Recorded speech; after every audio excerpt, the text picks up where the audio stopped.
I don't know how to follow that. My name's Beth, and I'm an addict. It's a really big meeting. And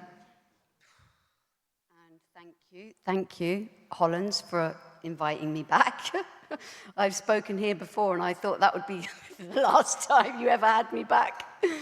Because I said some shit about Jesus in here, and it was all good. I just said that I wouldn't come here if I had crack and I was upstairs in my room with lots of crack. I wouldn't come down to see Jesus until the crack had run out. This is just my truth. But it was meant to be a Sunday meditation meeting, so I think I went a bit off topic. Right, what I need to do is if we could just have a moment's silence, because I need to center myself, otherwise it's just going to be a stream of babble and nonsense that's going to come out of my mouth. And I'd like to do what I did in Poland. What came to me in Poland was, rather than have a moment's silence for the addict that still suffers, which is really good thing to do, I want to have a moment's silence for all the people that I'm grateful for, that stood at the door when I came to my first meeting, the women that have spent time with me in the big book, the people that I've met on the way, the people that have opened their hearts to me and shared themselves with me. So just a moment's silence for all the people that kept the light on for us when we were in the dark.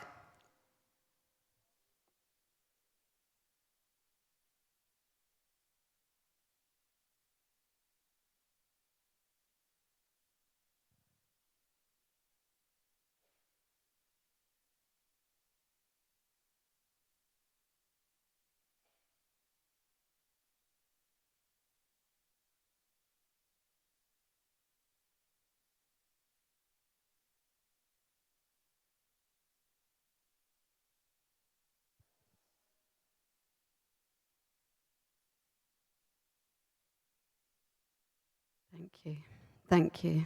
Thanks for that. So I'm going to tell you how I got here, because it's experience, strength, and hope. Yeah. So that's what I'm doing, and so where to begin with that? This is what I need to say to kick off. The stuff that I was shown to do when I first came to 12-step fellowship, that I was told to do and instructed to do by the people that were guiding me, sponsors and other people that were around that were doing the work, which was go through the steps, get a home group, do some service, those things that I was first told to do are the things that I do today. So that's never changed. From the first time I came in, and I was instructed that that's what I needed to do to get the power in my life between me and the next drug. I still do that now. Nothing's changed in all the years that I've come here. So that's, why I'm here is because I just did as I was told. There's nothing really fancy to say, really, about my whole story. I could just get off the stage now and it would be over, because that's it. That's what I've done.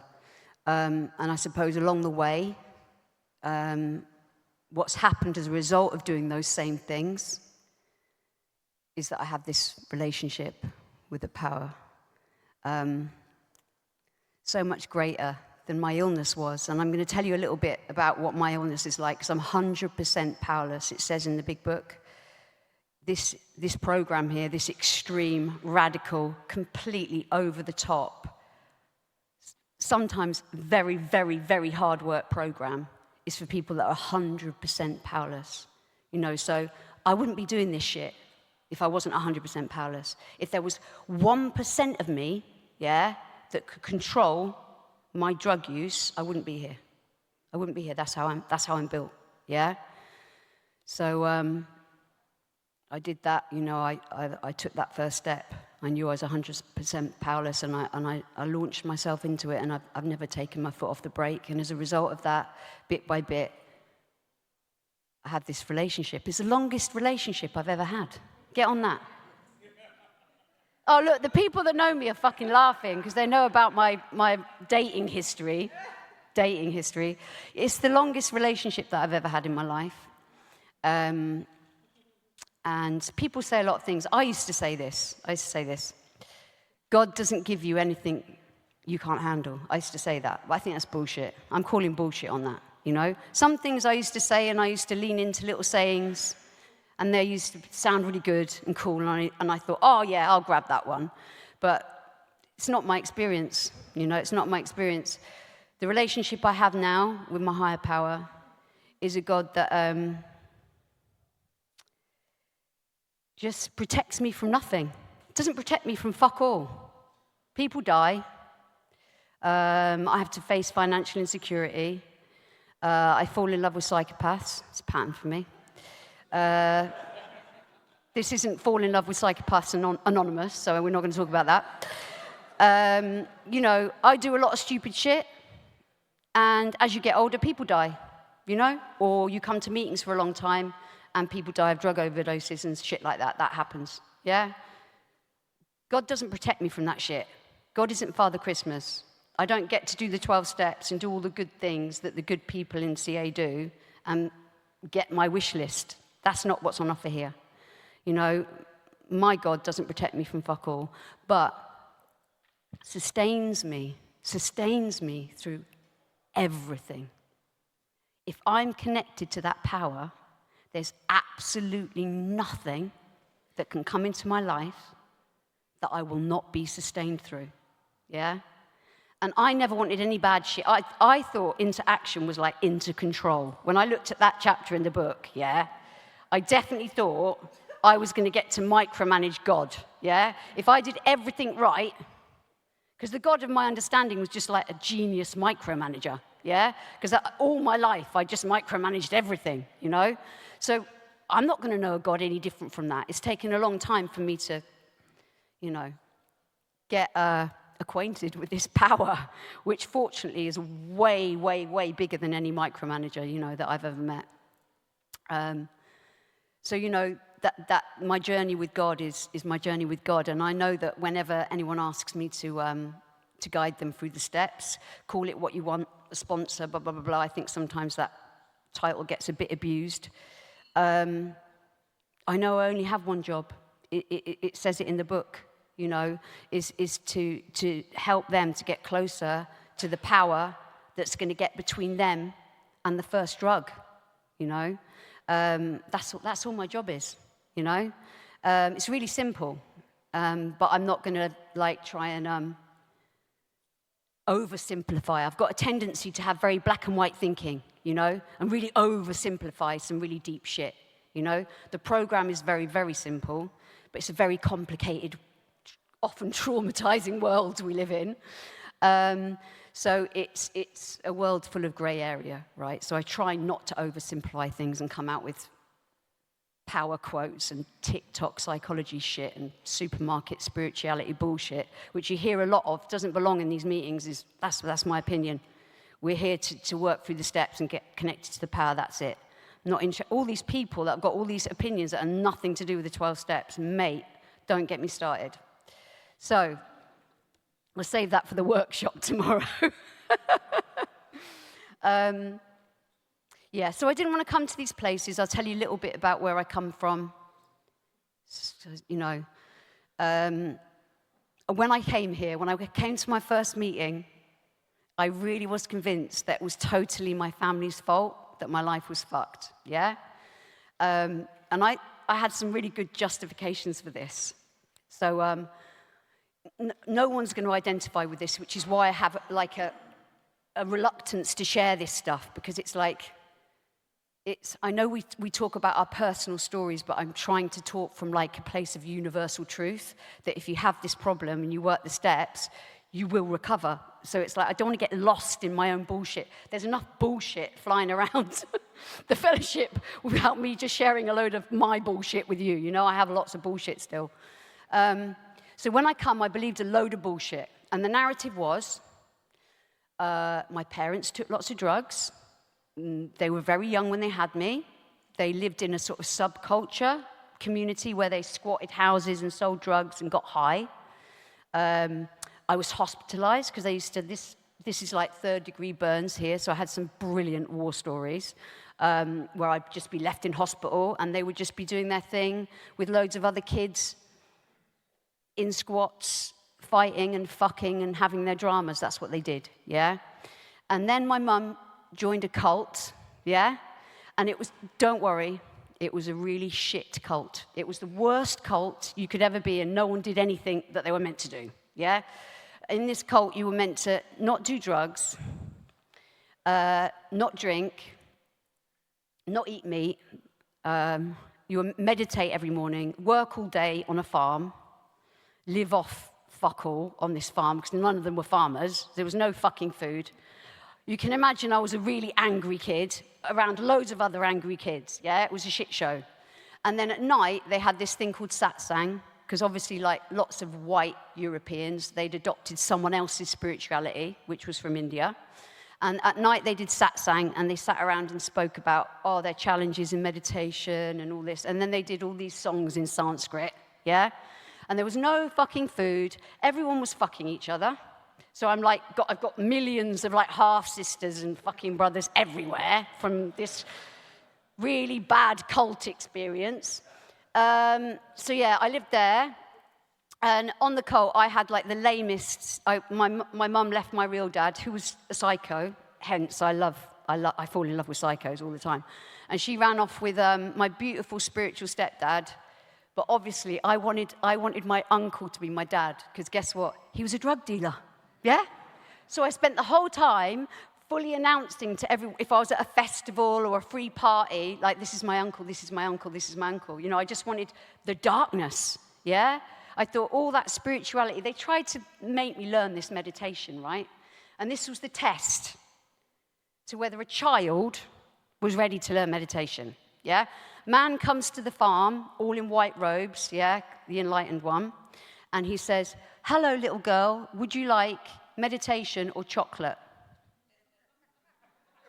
And you live down a track in the middle of Wales, yeah, with a load of fucking loser hippies being spiritual with no food, yeah, and you're offered chocolate or meditation. Like, it's a fucking no-brainer.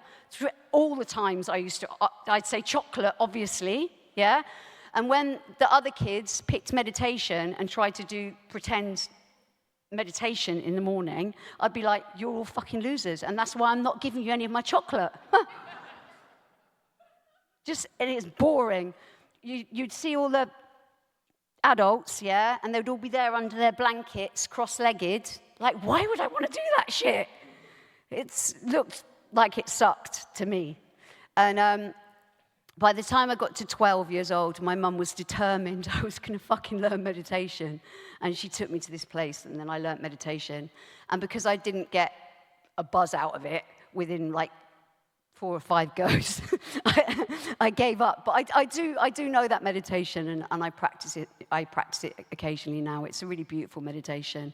And I'm sure that I carry it with me to some degree. But you know, like, some people say that they were brought up with prayer in Christianity, and when the shit had hit the fan and they were in a prison cell or whatever, they would pray to that God, even though they don't believe in God. I know that there was times in my life where I could just get in contact with that, you know, so it did actually turn out to be a blessing, as boring and shit as it is. No, I'm joking now, because now I understand that it's not about instant gratification, you know, and that these things are a practice, you know, and not a perfect. And, you know, it takes time, a lot of time and discipline in that. And I don't avoid meditation now. Emmett Fox, this really cool person that used to do lots of talks to the early AAs, he's got so many good sayings. He's obviously dead now, but they used to use his book, Sermon on the Mount, before they wrote the big book. And he says, if you have no time for prayer and meditation, you'll have plenty of time for worry and depression. And he also says another thing which I really love, because there's so many parrots in the 12-step fellowship, isn't it? You know, they go through the steps, and then they get a messiah complex, and they think they're going to run around healing everyone by quoting pages of the big book. And they all sound like their sponsor or a fucking share tape. Do you know what I mean? And he says, if you want to get the experience of a parrot, yeah, repeat what everyone else says. Repeat their experience and remain like a parrot, and you will stay in a cage, you know? And that's why it's so important for me to, like, when I take someone through the steps, to understand I have to get out the way. All I'm doing is helping them get connected with the truth, their truth. And once the shadow and the bullshit and the lies that I've been telling myself are removed just a little, and everything's not so obscured, I get connected with that truth. Yeah? And that truth is fundamental to my healing, you know?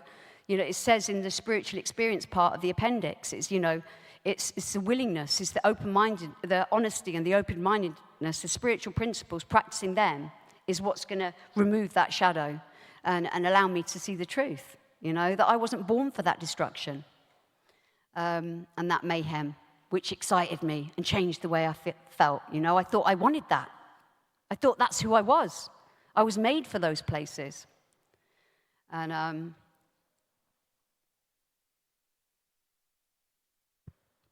I thought my rock bottom, we'll get to the first meeting I went to in a minute, how I got there. I thought my rock bottom was when I was living in a place called Bristol, a big city. And I'm sure you have places like this in Holland. And it was just a inner city area where all the poor people lived. And it was in the early 90s. And you didn't have to freebase cocaine anymore. You could buy, Dial-A-Rock had been invented, yeah? You couldn't even order a pizza easily delivered, but you could order crack. It was just amazing, yeah? And this had just come about. There was a big explosion in the UK, and lots of really good crack cocaine came to Bristol because it's got really good connections with where cocaine's grown. It's got an interesting history, and there was some really good heroin there as well. And I thought my rock bottom was living in someone else's house. We have a thing called cuckooing. I don't know if you know what cuckooing is. A cuckoo is a really big fat bird, yeah, that goes and takes another bird's nest, yeah? Just steals their nest. I'm not building a nest, I'm just taking your nest, yeah? Kicks all their eggs out and lays its own eggs and just takes over, yeah? And basically, I was just a cuckoo, yeah? I wasn't a big fat cuckoo, I was just a very skinny, emaciated, demonic cuckoo, you know? And I used to get acquainted with people, generally people that had a home, so they would have kids and stuff like that. And I would say, let me stay at yours for a bit, and I will look after you. I'll make sure that I give you some drugs. Let me sell drugs from your house. Everything's going to be cool, yeah, because I'm here now. Aren't I great? And I did this over and over and over again. And in the end, I did it to this young couple. They had a bit of a heroin habit, really, really wealthy. And I went off to buy a load of drugs, and I left my daughter there with them. My now ex-husband was already looking at a massive prison sentence. He wasn't in Bristol anymore. And I left my daughter with them. And after 4 days, this couple that had never had kids of their own, quite rightly, they rung social services, and they said, we've got this 2-year-old girl here, and we don't know where her mum is. So obviously, I thought, you pair of wankers, how fucking dare you? I went back, where's my daughter, you pricks? And it was their fault, how dare you? And so I left there, and I moved into someone else's house, and I took over her house. She was from Germany, she had HIV, she had a son called Kevin, who was 11 years old, who'd been born deaf, because there was no remedy for HIV then. And she'd got onto a methadone script, which is the drug you use to come off heroin, supposedly. If she smoked crack, her T-cell count was so low she would have a fit on the floor. And I said, don't worry, Selma, I'm going to move into your house and sell drugs from your house. It's going to be fine. And her son couldn't hear at all. He was in a room that had been modified so that he could have some stimulation. And a bus used to pick him up from outside the door Monday to Friday to take him to a special school And every day he used to come downstairs and he'd see me sat on his sofa in his house, smoking drugs, surrounded by paraphernalia. And he would just like catch my eye as he went out the door, as if to say quite rightly, what the fuck are you doing in my house?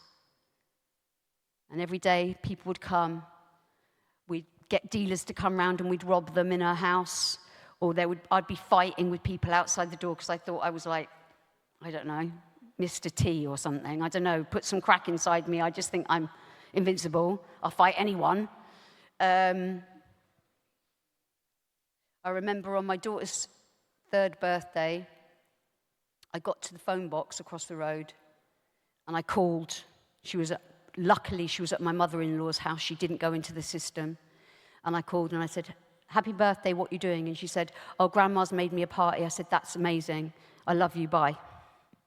Because I nearly got a feeling, you know, one of them. And I went back and I sat in that woman's house and I had absolutely no plan to leave there. No plan whatsoever. I remember my friend, I went to smoke crack with him one night and he said, guess what, Beth? I've got funding for rehab. We're smoking crack, yeah.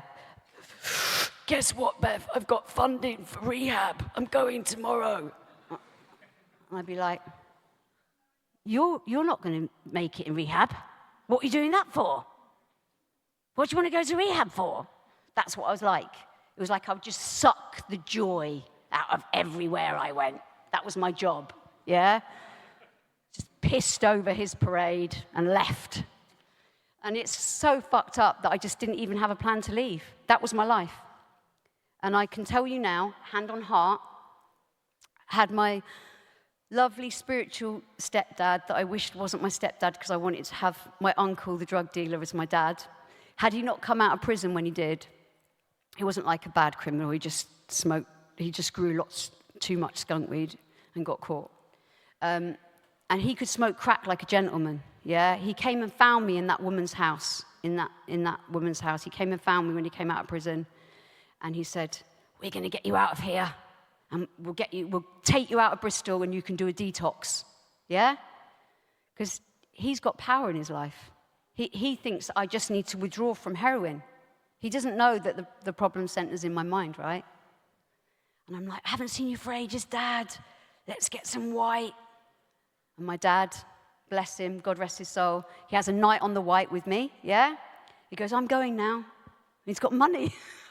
I'm like, don't go. I'll be back, and we'll go and we'll take you away and do this detox.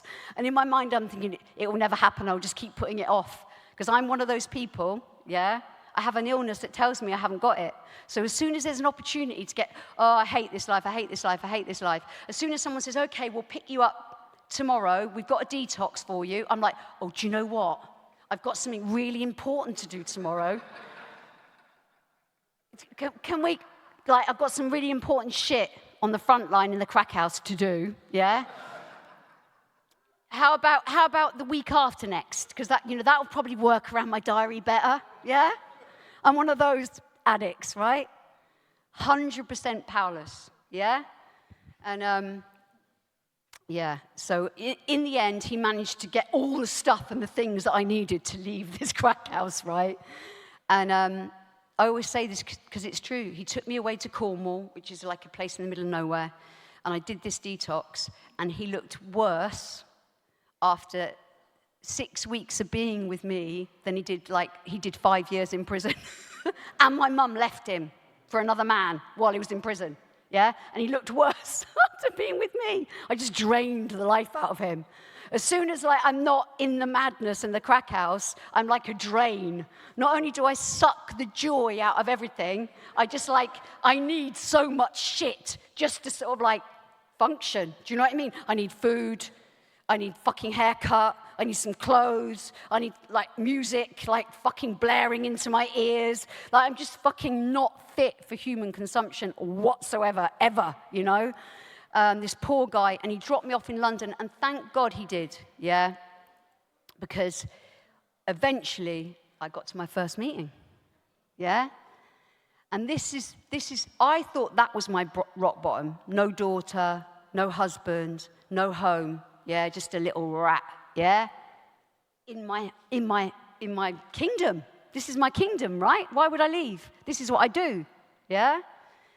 And actually, my rock bottom, I went to London, he dropped me off at my sister's house, and she had this lovely party with all these, like, normal people that had money and stuff. And I just left with the most eligible man there, as you do. He had some ease. I thought, this is great. And he was a friend of my family, and he wasn't an addict. And I sat in his flat, in this beautiful flat, and he would just do, and he would even let me use drugs at the weekend, yeah? So I was clean all week, because I was only drinking, using DFs, using benzos, and smoking weed. So clean week, totally clean. Yeah? Smashing it, this drug thing, yeah? And at weekends, I could smoke crack. Living the dream. And have a little bit of heroin, just smoke a little bit of heroin to come down. And I was sat in that flat one day, yeah? And I just thought, I fucking hate it here. I hate it. I want to go back to Bristol. I want to go back to the front line. This is shit. I'm bored. Yeah? And I didn't know it, but that was this restless, irritable, discontent. Doesn't matter what you give me. Doesn't matter if I can micromanage every single thing that I think I want and I need. It will fucking come and get me, yeah? It's living in me. And I was ready to go. I was ready to go back to the madness, yeah? And my now ex-husband was going to meetings because he was on a prison swerve, trying to get into rehab. And he left a little where to find, one of those paper, where's the meetings? And I thought, fuck it, I'll go to one of those meetings, yeah? That loser goes to on a methadone script, yeah? Fucking loser. So I thought, I'll go to one of those meetings. And I'm so grateful. I went to the meeting. I rung up. They said, yeah, we'll come and get you. I thought, fuck that. They're not coming to get me. Because I think they're all police informers, yeah? I can't understand why people would sit in a room talking about drugs. Because I think that's what we talk about, obviously. Like, what else are we going to talk about? Oh, I miss drugs.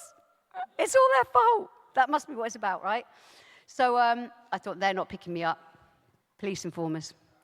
When I went into this meeting in Camden Town in London, I opened the door of the meeting, and there was a couple having a full-on domestic, yeah? Shouting at each other, screaming at each other on the stairs, yeah? And I thought, thank God.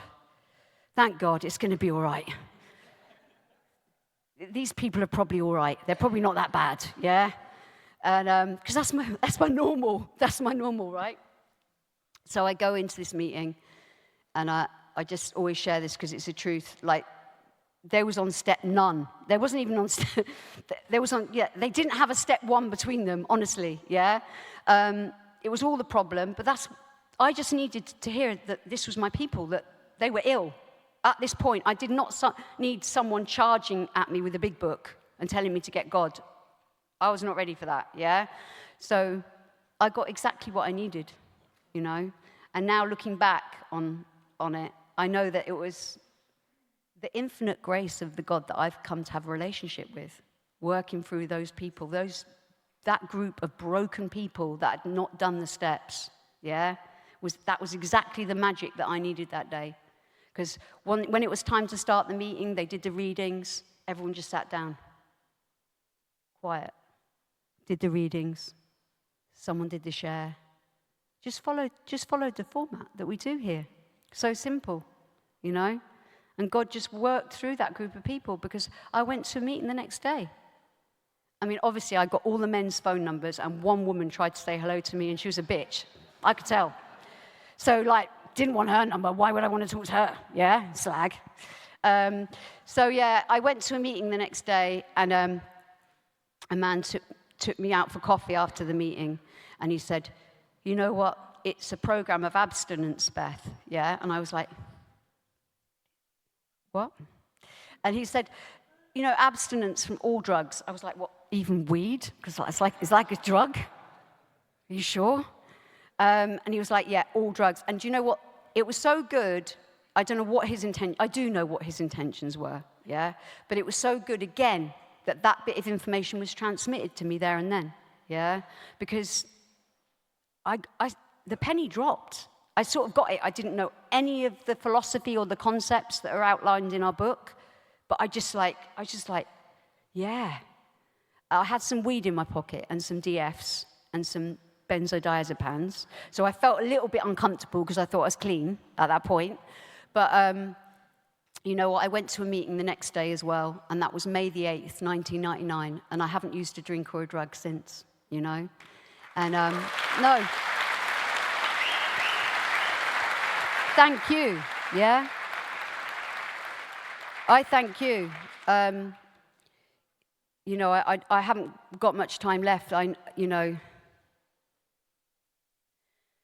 what I would want to say is that bit by bit, despite myself, despite me, my self-seeking, my self-centeredness, my dishonesty, my selfishness, my fear, all those things, despite me, the me that had taken over my life, bit by bit, I was guided to everything that I needed along the way, including my first sponsor. And she took me through the steps in such a loving and unshaming way, just on a level with me, eye to eye. And for the first time in my life, at 28 years old, I told one human being absolutely everything about me for the first time in my whole life, as a mother, now with 2 children. And you know, those seeds of honesty that were in me, I just continue to nurture them. That's all that I do, you know. For me, it's just as defects will grow in me if I don't keep myself in the light, I have to keep the honesty and the open-mindedness and the willingness just as much today as I did then. And the first bit of honesty was, for me, was looking at the life that I had made for myself on my own will, and conceding that I hadn't done the most marvelous job. And do you know what? That was still quite hard for me to admit. You know, I'm 100% powerless. I have an illness that tells me I don't have it. You know, it's like they say, it's like having cancer, and it's like, you're going to die. You're going to die of cancer. Definitely, 100% you're going to die. How nastily and how slow and how terrible, we don't know, but you're definitely going to die, yeah? But if you go through these simple steps and go to a few meetings and get out yourself and do something for someone else, you don't have to die. I'm the person that's like, yeah, of course I'll do that, of course I'll do that, of course I'll do that. And then after a few weeks, it's a bit boring, this, isn't it? It's a bit shit, this not dying shit, you know? That's what I'm up against, yeah? I forget, you know? Or the dishonesty, the illusion comes back. So that's why I started by saying, you know, what I did when I first came in, I continue to do it now. And I had a beautiful recovery. My daughter that was living in crack houses with me and other people's houses was 30 last year. She doesn't even remember me smoking a cigarette. I have had another child, my recovery baby, who's just graduated from uni. My daughter's a chiropractor. She's just the most normal little weirdo in the world. She bought a house last year. She's engaged. She's a proper little golden balls girl. And God's been good to me, just equivalent to how much I've put into the program. I'm up against that selfishness every day. And for me, where the magic happens is in 10, 11, and 12, and that's where I remain in fidelity. You know, I said this is the longest relationship I've had. I've always put God first, always. When I got my kids back, that relationship with God came first. And the last 18 months, I've learned so much. And mainly it's from all the losses that I've had in the last 18 months. I had a shit show of 18 months. My brother died. My brother-in-law died of an overdose. My niece got brain cancer. My dog died. The person that was the love of my life went on a mad relapse and just just scourged the town that we live in with armed robberies and shit like that. And I think he just went to prison yesterday, actually. I had to get a demolestation order and all this sort of stuff against him. And these things always come to fruition. I'm always able to help someone with my experience. And never once do I think, oh, I know what would help this. It just doesn't cross my mind. And as long as I can get past my ego, which tells me that I should deal with this better or do that better or blah, blah, blah, blah, as long as I get past that, all is well. All is well.